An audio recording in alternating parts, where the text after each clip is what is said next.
And what you did was take Voila. New York Times Magazine, which had been a sort of supplement to a newspaper, essentially, and made it its own magazine. And it's very hard to explain to people today, but that magazine every Sunday hit a real portion of the thinking public. And if you had, I was lucky enough to write cover stories for that.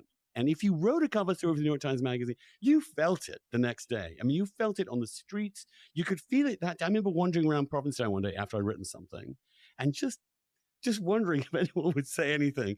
And you did. It was that there's no equivalent to that today. It was this massive platform that said things, and you kind of made it much more interesting, of course. And you also made it look so much better. You have this skill or this eye. Obviously, you don't do it yourself. You hire graphic artists, designers. Great people I worked with. But yeah, I've always been interested in the visual part. People perceive magazines as much through the visual information they're giving. Particularly in the old days before magazines were disaggregated into just bits of information floats through social media and other means. It was a coherent and emotional thing with its own heartbeat.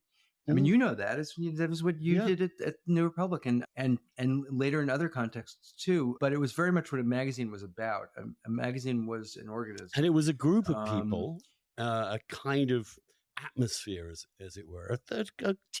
Tina did this too in a flashier way. Absolutely. And it's harder. And the era of magazines, which I guess reached its peak in the 90s, probably, maybe early 2000s, it's just gone.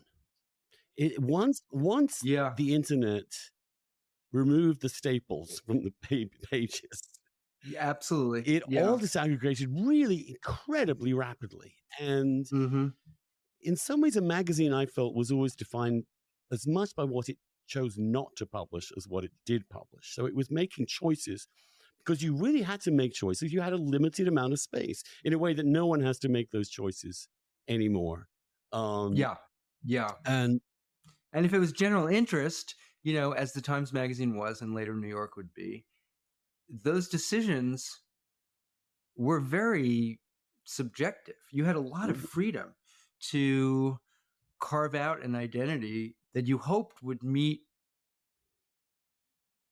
a reader who had the same sense of what's interesting or what's important or any of that. And you communicated that through storytelling words, but you also communicated that through a set of visual markers, which were meant to elicit not just kind of intellectual stimulation, but also something more emotional, something more ultimately connecting.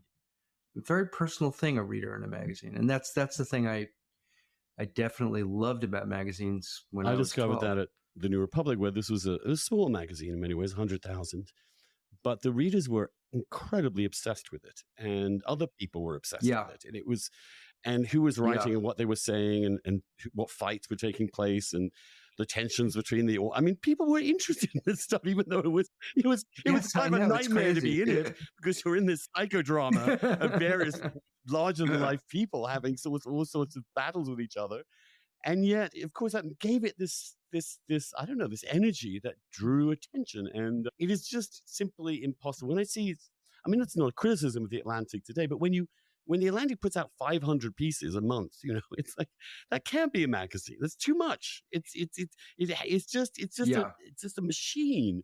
But somehow, you had this knack of actually seeing and feeling what people would find interesting and poking them in various ways that would I was an instrument of your poking sometimes. No, I was going to say that's why you had that reaction on the streets of Provincetown, as you took these incredible swings, and you had incredible courage and also,